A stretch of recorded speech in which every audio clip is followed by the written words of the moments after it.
ये मित्रों, जयतु संस्कृतम। मैं वेदवती मैम आत्रेय ज्ञान कुंज यूट्यूब चैनल पर आप लोगों का हार्दिक स्वागत करती हूँ। मित्रों, आज हम आप लोगों के लिए महाकवि कालिदास विरचित अभिज्ञान शाकुंतलम सप्तम अंक की कथा लेकर आए हैं, जिसका नाम है पुनर्मिलन। यानी ये 7वां अंक उपसंहार अंक भी है। छठे अंक में राजा दुष्यंत कालनेमी नामक राक्षस को मारने के लिए इंद्र के आदेशानुसार मातली के साथ में रथ पर सवार होकर के निकल पड़ता है। यहाँ तक तो थी छठे अंक की कथा। इसके बाद 7वें अंक में राजा दुष्यंत युद्ध में विजय प्राप्त करके मातली के साथ में इंद्र के परिवहन विमान पर बैठ करके अपनी राजधानी वापस आ रहा होता है।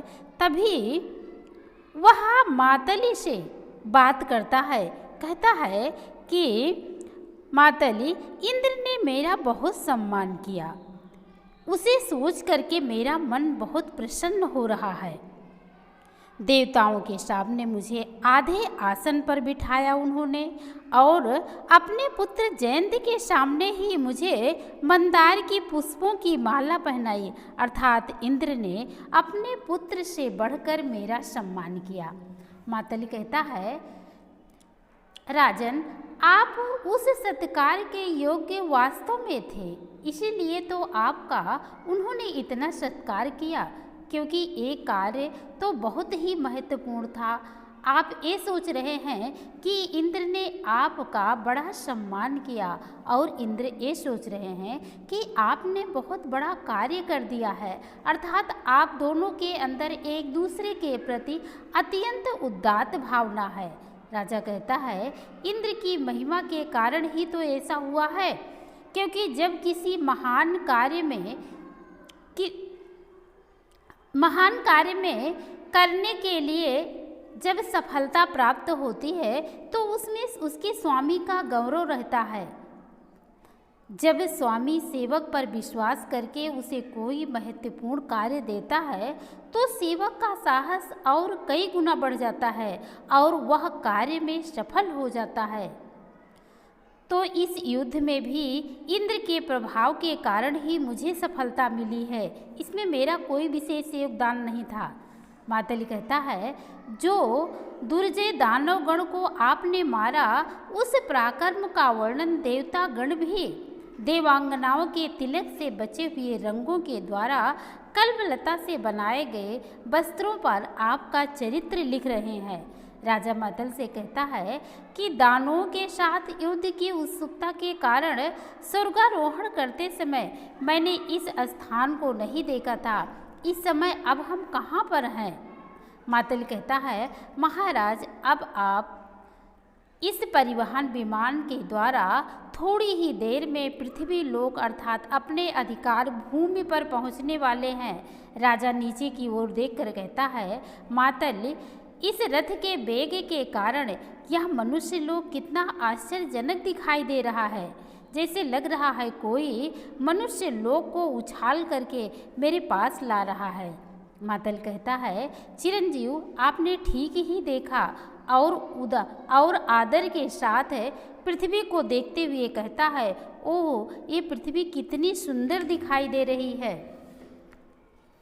और कहता है, राजन, देखिए, यह हेमकूट नाम का किन्नरों का पर्वत है, जो तपस्वियों का सर्वोत्तम स्थान है। ब्रह्मा के पुत्र मारीच से उत्पन्न काश्यप मुनि यहीं पर तपस्या कर रहे हैं, जो देवों और दैत्यों के पिता भी हैं। राजा बड़े आदर के साथ कहता है, तो काश्यप मुनि का दर्शन करके ही चलना चाहिए। मातल कहता है, आपने सही सोचा है, हम दोनों चलकर काश्यप का दर्शन करते हैं। दोनों वहाँ पर जाकर रथ से उतरते हैं। राजा मातल से कहता है, काश्यप ऋषि का आश्रम किस स्थान पर है? मातल हाथ दिखाते हुए कहता है, देखिए, जिसके शरीर पर दीमकों ने मिट्टी का ढेर बना दिया है और सांप की केचुल इस प्रकार लटक रही है मानो दूसरा यज्ञोपवीत धारण किए हुए हों। गला पुरानी लताओं के तंतुओं के घेरे से अत्यंत जकड़ लिया गया है और जिनकी जटाओं पर पक्षियों ने अपना घोंसला बना लिया है तथा सूर्य के बिंब की तरफ मुंह करके विराजमान एक काश्यप मुनि हैं, जिनको देख करके राजा कहता है, अधिक कठोर तपस्या करने वाले ऋषि को मैं प्रणाम करता हूँ। राजा कहता है, यह स्थान तो स्वर्ग से भी बढ़कर शांतिदायक लग रहा है। राजा के आश्रम में प्रवेश करते ही उनकी दाहिनी भुजा फड़कने लगती है। इतने में आवाज़ आती है, तुम बहुत चंचल होते जा रहे हो, अधिक चंचलता ना करो। राजा मन में विचार कर रहा है कि यह तो शांत आश्रम है, पर ये आवाज़ कहाँ से आ रही है। इतने में देखता है कि दो तपस्विनियों के द्वारा रोका जाता हुआ एक असाधारण शक्ति संपन्न बालक भाग रहा है और उसके पीछे दोनों तपस्विनियाँ दौड़ रही हैं। राजा सोचता है, यह बालक कौन है जो माता के स्तनों का दुग्ध पान कर रहे सिंह के बच्चों को खेलने के लिए अपनी तरफ खींच रहा है। यह बालक उस सिंह के बच्चे को खींच करके उसके दांत गिनने का प्रयास कर रहा है और कहता है, तुम अपना मुंह खोलो, मैं तुम्हारे दांत गिनूंगा। तब एक तपस्विनी कहती है, तुम बहुत दुष्ट होते जा रहे हो, क्यों उसको परेशान कर रहे हो? ठीक ही ऋषियों ने तुम्हारा नाम सर्वदमन रखा है। राजा उस बालक को देखकर उस पर मोहित हो जाता है और सोचता है, मेरा हृदय इस बालक पर अपने पुत्र के समान स्नेह करना चाह रहा है।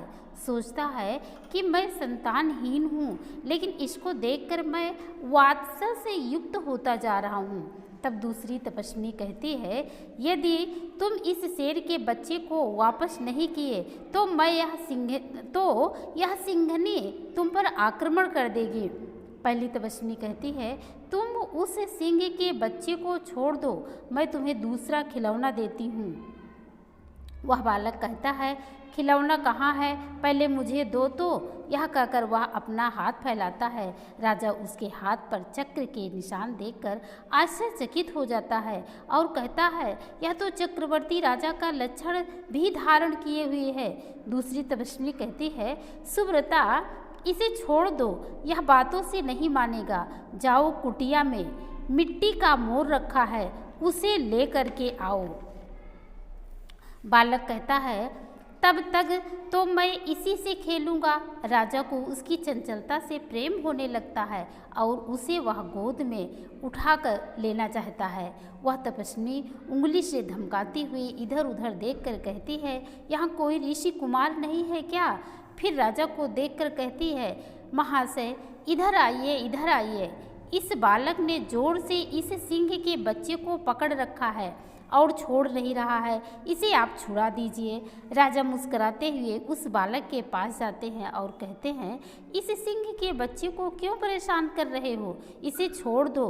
तुम महर्षि के बालक हो और इस आश्रम के विरुद्ध क्यों व्यवहार कर रहे हो? इतने में एक तपस्विनी कहती है, महोदय यह ऋषि कुमार नहीं है। राजा कहता है, इसकी आकृति और इसकी चेष्टा ही बता रही है कि यह ऋषि कुमार नहीं है। फिर भी इस स्थान पर निवास करने के कारण मैंने ऐसा अनुमान किया। राजा उस बालक को गोद में उठाता है तो उसे अत्यधिक आनंद की अनुभूति होती है और कहता है, इस बालक को उठाने में मुझे कितना आनंद प्राप्त हो रहा है। जिस पूर्णात्मा से यह उत्पन्न हुआ होगा उसके चित्त में यह कैसा आनंद उत्पन्न करता रहा होगा। तापसी कहती है, इस बालक से आपका कोई संबंध नहीं है और आप दोनों की आकृति भी मिलती जुलती है और यह बालक भी आश्रम के विपरीत स्वभाव वाले होने पर भी आप अपरिचित के कहने पर मान गया है। राजा उस बालक को दुलारते हुए कहता है, यदि यह ऋषि कुमार नहीं है तो इसका वंश क्या है? तपस्विनी कहती है, पौरव वंश। राजा मन में विचार करता है कि यह हमारे वंश का है, इसलिए ये तपस्विनियाँ कह रही हैं कि आपके समान आकृति वाला है। यह पूर्ववंशी राजाओं का अंतिम कुल व्रत है। राजा के मन में विभिन्न प्रकार की शंकाएं उत्पन्न होती हैं और कहते हैं, इस बालक की माँ किस राजर्षि की पत्नी है। तपस्वी कहती है कि धर्म पत्नी का परित्याग करने वाले उस राजा का कौन नाम लेना चाहेगा। राजा इस प्रकार की बातों को सुनकर कहता है, कहीं आप मुझको लक्ष्य करके तो नहीं कह रही है, मैं इसकी माँ का नाम पूछता हूँ। फिर सोचता है, पराई स्त्री के विषय में पूछना अशिष्टता का व्यवहार है, इसलिए ऐसा नहीं पूछूंगा। इतने में मिट्टी का मोल लेकर के तपस्विनी आती है और कहती है, सर्वदमन देखो कितना सुंदर पक्षी है।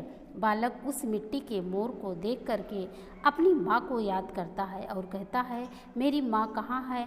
तब दोनों तपस्विनियाँ हंसने लगती हैं और कहती हैं, मिट्टी के मोर को देख करके तुम्हें माँ की याद आने लगी है। राजा मन में विचार करता है, क्या इसकी माँ का नाम भी शकुंतला है। फिर कहता है, नामों में समानता अक्सर पाई ही जाती है। फिर वह बालक कहता है कि यह मिट्टी का मोर मुझे अच्छा लगता है। खिलौना हाथ से पकड़ लेता है। खिलौना पकड़ने के लिए जब वह बालक आगे हाथ बढ़ाता है तो तपस्वियाँ देखती है कि उसके हाथ में बंधी हुई रक्षा औषधि नहीं दिखाई दे रही है और पूछती है, इसकी रक्षा औषधि क्या हो गई। राजा कहता है, बहन घबराने की कोई बात नहीं है। सिंह के बच्चे के साथ खेलते समय इसके हाथ से यह रक्षा औषधि गिर गई है। ऐसा कहकर उसे उठाता है। दोनों तपस्विनियाँ उसे रोकती हैं, इसे मत उठाइए, इसे मत उठाइए। फिर कहती हैं, क्या आपने उठा लिया। राजा कहता है, हाँ उठा तो लिया, आप लोग मुझे उठाने के लिए क्यों मना कर रही हैं। तपस्वियाँ कहती हैं, यह बहुत प्रभावशाली है, इसका नाम अपराजिता औषधि है। इसे भगवान काश्यप ने इस बालक का जात कर्म संस्कार करते समय इस बालक को दिया था। इस औषधि के जमीन पर गिर जाने पर इसके माता पिता के अलावा इसे कोई उठा नहीं सकता है। यदि कोई दूसरा इसे उठाएगा तो यह सांप बनकर उसे काट लेगी। राजा कहता है, क्या आपने कभी किसी दूसरे को देखा है इसके सांप बनकर काटने के वृत्तांत को। तब दोनों तपस्वियाँ कहती हैं, हाँ ऐसा अनेकों बार हुआ है। राजा इस बात को सुनकर बड़ा ही प्रसन्न होता है और प्रेम से उस बालक को छाती से लगा लेता है। इन सब दृश्यों को देख करके दूसरी तपस्विनी कहती है, सुव्रता आओ, यह समाचार चलकर व्रत का पालन करने वाली उस शकुंतला से बताएं। राजा की गोद में बैठा बालक कहता है, मुझे छोड़ दो, मुझे छोड़ दो, मुझे माँ के पास जाना है। राजा दुष्यंत कहता है, पुत्र मेरे साथ माँ से मिलना। तब बालक कहता है, मेरे पिता राजा दुष्यंत हैं, आप नहीं हैं। इतने में तपस्वियों के द्वारा औषधि की स्वाभाविक अवस्था में रहने के समाचार को सुनकर शकुंतला दौड़ी हुई आती है। राजा शकुंतला को देखता है, जो व्रत करने के कारण अत्यंत दुबली शरीर वाली हो गई है। राजा सोचता है, मुझ निर्दयी के कारण यह लंबे विरह व्रत का पालन कर रही है। शकुंतला राजा दुष्यंत को देखती है, जो पश्चाताप के कारण मलिन आकृति वाले हो गए हैं। वह उन्हें पहचान नहीं पाती है और विचार करती है कि ऐसा यह कौन सा व्यक्ति है जो इस मंगल औषधि का स्पर्श किया और वह सकुशल है भी। इतने में बालक माँ के पास जाता है और कहता है, माँ ये कौन है। राजा दुष्यंत शकुंतला के पास जाकर कहते हैं, हे शकुंतले, मुझे माफ़ कर दो, मुझे नहीं पता था कि उस समय मुझे क्या हो गया था। शकुंतला हर्ष से युक्त होकर राजा की जय हो, राजा की जय हो, इस प्रकार आधी बात कहकर चुप हो जाती है। बालक पूछता है, माँ ये कौन है। शकुंतला कहती है, हे पुत्र, अपने भाग्य से पूछो कि ये कौन है। राजा रोते हुए शकुंतला के पैरों पर गिर पड़ता है। शकुंतला कहती है, आर्य पुत्र उठो, पूर्व जन्म के दुष्कर्म का फल रहा होगा, जिसके कारण आप इतने अच्छे होते हुए भी उस समय इतने निष्ठुर हो गए थे। राजा उठता है। शकुंतला बोलती है, आर्यपुत्र कैसे हमारी याद आ गई? राजा कहता है, परित्याग के समय तुम्हारे आंसुओं की उपेक्षा की और इस समय तुम्हारे आंसुओं को पूछकर पश्चाताप से रहित होना चाहता हूँ। ऐसा कहकर आंसुओं को पोंछता है। आंसुओं को पोंछते समय अंगूठी को देखकर शकुंतला कहती है, आर्यपुत्र यह वही अंगूठी है ना? इस अंगूठी से सारी गड़बड़ी हुई थी, आपको यह कैसे मिली? राजा कहता है, इसकी आश्चर्यजनक प्राप्ति ही तुम्हारी याद दिलाई, अब तुम इसे धारण करो। शकुंतला कहती है, मैं इस पर विश्वास नहीं करती, इसलिए आप ही इसे पहने। इतने में मातलिका आता है और राजा से कहता है, मित्र का कार्य संपादित करने से उसका फल मुझे मिल गया। मातली, क्या इंद्र को इस विषय में पता नहीं था? मातल मुस्कुराते हुए कहता है, ऐश्वर्यशाली लोगों से कौन सी बात छुपी रहती है? आइए, काश्यप आपको देखना चाह रहे हैं, उनके पास चलते हैं। राजा शकुंतला से कहता है, बच्चे को संभालो, तुम्हें आगे करके मैं भगवान के दर्शन करना चाहता हूँ। इस प्रकार से सब लोग काश्यप से मिलने चले जाते हैं। माता अदिति के साथ बैठे हुए काश्यप राजा दुष्यंत को देखकर अपनी पत्नी अदिति से कहते हैं, हे दक्ष तनय, ये राजा दुष्यंत समस्त पृथ्वी मंडल के स्वामी हैं और तुम्हारे पुत्र इंद्र के युद्ध में सबसे आगे चलने वाले थे। इसके ही धनुष से इंद्र ने शत्रुओं का वध किया। अब इंद्र का तीक्ष्ण अग्रभाग वाला वह ब्रज और भी अलंकृत हो गया है। माता अदिति कहती हैं, इसकी आकृति से ही अनुमान किया जा सकता है कि यह कितना प्रभावशाली है। राजा मातली राजा से कहता है, आयुष्मान, ये देवताओं की माता अदिति आपको बड़े प्रेम से देख रही हैं, इसलिए इनके समीप चलते हैं। राजा मातल से कहता है, जिसने तीनों लोकों के स्वामी देवताओं के अधिपति इंद्र को जन्म दिया है तथा विष्णु ने भी वामन अवतार में जन्म ग्रहण करने के लिए जिसे अपना आश्रय बनाया, वह दक्ष और मारीच से उत्पन्न तथा ब्रह्मा की यह अद्वितीय जोड़ी है। राजा उन दोनों के समीप में जाकर प्रणाम करते हुए कहते हैं, इंद्र का दास यह दुष्यंत आप दोनों को प्रणाम करता है। काश्यप ऋषि कहते हैं, आप चिरकाल तक जीते हुए पृथ्वी का पालन करें। माता अदिति कहती हैं, आप प्रतिद्वंदियों से रहित हों। शकुंतला भी अपने पुत्र के साथ में उन दोनों के पैरों पर गिरती है। काश्यप कहते हैं, हे पुत्री, आपका पति इंद्र के समान है और आपका पुत्र जयंत के समान है और तुम इंद्राणी के समान सौभाग्यशाली हो। माता अदिति कहती हैं, हे पुत्री, तुम अपने पति की आदरणीय पत्नी बनो और यह चिरंजीवी पुत्र दोनों कुलों को सुशोभित करे। आओ बैठो। सभी लोग बैठ जाते हैं। काश्यप कहते हैं, यह पतिव्रता शकुंतला और यह उत्तम संतान और आप सौभाग्य से, श्रद्धा, धन और शास्त्र विधि से ये तीनों चीज़ें एकत्रित हो गई हैं। कहने का भाव यह है कि शकुंतला श्रद्धा के समान, सर्वदमन धन के समान और राजा दुष्यंत विधि के तुल्य है। राजा दुष्यंत कहता है, भगवान आपकी कृपा से पहले अभीष्ट वस्तु की प्राप्ति हुई, उसके बाद आपके दर्शन रूप कारण बाद में हुआ। यह आपकी कृपा बड़ी अनोखी है, क्योंकि पहले फूल आता है, उसके बाद फल, अर्थात पहले कारण होता है और उसके बाद कार्य सिद्ध होती है। किंतु आपकी कृपा से मुझे पहले शकुंतला मिली, उसके बाद आपके दर्शन हुए। आगे राजा दुष्यंत कहता है, भगवान मुझसे बहुत बड़ी भूल हो गई।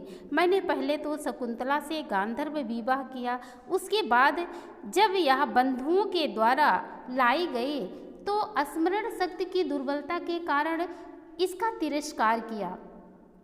इस समय मैं आपके वंशज पूजनीय कर्ण ऋषि का अपराधी हूँ। बाद में अंगूठी देखने पर मुझे याद आया कि मैंने इसके साथ विवाह किया है। काश्यप ऋषि कहते हैं कि अपराध की शंका ना करें, क्योंकि आपका स्मृति भ्रंश हो जाना ही ठीक था, क्योंकि जब अप्सरा शकुंतला को लेकर मेनका दाक्षायणी के पास पहुँची तभी हमने ध्यान लगाकर सारा वृतांत जान लिया था कि दुर्वासा के श्राप के कारण इस बेचारी का परित्याग हुआ है और अंगूठी देखते ही श्राप का अवसान हो गया। तब शकुंतला अपने मन में विचार करने लगी कि आर्यपुत्र ने अकारण नहीं त्यागा, किंतु दुर्वासा ने मुझे श्राप कब दिया था यह बात मुझे नहीं याद आ रही है, क्योंकि शून्य हृदय के कारण मैंने श्राप को नहीं सुना। किंतु दोनों सखियों ने मुझसे कहा था कि राजा यदि नहीं पहचानेंगे तो अंगूठी दिखा देना। काश्यप ऋषि शकुंतला से कहते हैं, बेटी वास्तविकता जान गई हो, इसलिए पति पर कभी क्रोध मत करना। राजा दुष्यंत कहता है कि भगवान जो कह रहे हैं वही सही है। काश्यप राजा से कहते हैं, मेरे द्वारा किए गए जात कर्म आदि संस्कार वाले इस शकुंतला के पुत्र का अब आप अभिनंदन करें। राजा कहता है, इसी पर तो मेरा वंश प्रतिष्ठित है। यह कहकर बालक का हाथ पकड़ता है। काश्यप कहते हैं, इसे भावी सम्राट समझिए, आगे चलकर यह चक्रवर्ती राजा होगा। बिना किसी रुकावट के सातों दीपों वाली पृथ्वी को जीतकर शत्रुओं से रहित होगा। यहाँ आश्रम में जंतुओं से हट पूर्वक दमन के कारण इसका नाम सर्वदमन पड़ा। आगे चलकर संसार का भरण पोषण करने के कारण यह भरत नाम से प्रसिद्ध होगा। राजा दुष्यंत काश्यप से कहते हैं, आप द्वारा किए गए संस्कार के कारण इस बालक में इन सब बातों की आशा की जा सकती है। माता अदिति शकुंतला से कहती हैं, बेटी इस बात की सूचना पिता कर्ण को भी देनी चाहिए। शकुंतला सोच रही है कि भगवती अदिति ने तो मेरे मन की बात कह दी। काश्यप कहते हैं कि तपस्या के प्रभाव के कारण माननीय कर्ण को सारी बातें मालूम हो गई हैं। राजा कहता है, इसीलिए तो वे मुझ पर बहुत ज़्यादा क्रोधित नहीं हुए थे। काश्यप कहते हैं, पुत्र के साथ कन्या को पति ने स्वीकार कर लिया है, यह प्रिय बात तो उन्हें बतानी ही पड़ेगी। यहाँ कौन है, इस तरह से आवाज़ लगाते हैं। शिष्य प्रवेश करके कहता है, भगवान मैं हूँ। काश्यप कहते हैं, वत्स गालो, तुम इसी समय आकाश मार्ग से जाकर ऋषि कर्ण से सारी बातें बताओ कि पुत्री शकुंतला को पुत्र सहित राजा दुष्यंत शाप की निवृत्ति हो जाने पर, स्मरण आ जाने पर स्वीकार कर लिया है। शिष्य कहता है, गुरु की जैसी आज्ञा, ऐसा कहा करके वह चला जाता है। काश्यप राजा दुष्यंत से कहते हैं, पुत्र तुम भी पुत्र सहित शकुंतला के साथ मित्र इंद्र के रथ पर बैठ करके अपनी राजधानी के लिए प्रस्थान करो। राजा कहता है, भगवान मैं यथाशक्ति कल्याण का प्रयत्न करूँगा। काश्यप कहते हैं, पुत्र तुम्हारा क्या प्रिय करूँ। राजा दुष्यंत कहता है, इससे बढ़कर और मेरा प्रिय क्या हो सकता है। यहीं पर सप्तम अंक का समापन होता है। भरत वाक्य के बाद में नाटक का समापन हो जाता है। यहाँ तक इस नाटक में राजा दुष्यंत धीरोदात्त नायक है और शकुंतला मुग्धा नायिका। नाटक का समापन सुखांत होता है। अंत में राजा दुष्यंत और शकुंतला का मिलन होता है।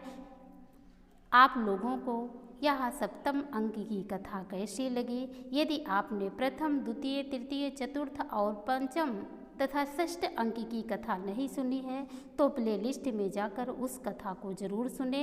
कथा अच्छी लगी हो तो लाइक, शेयर, सब्सक्राइब और कमेंट अवश्य करें। कथा पूरी सुनने के लिए आपको बहुत बहुत धन्यवाद।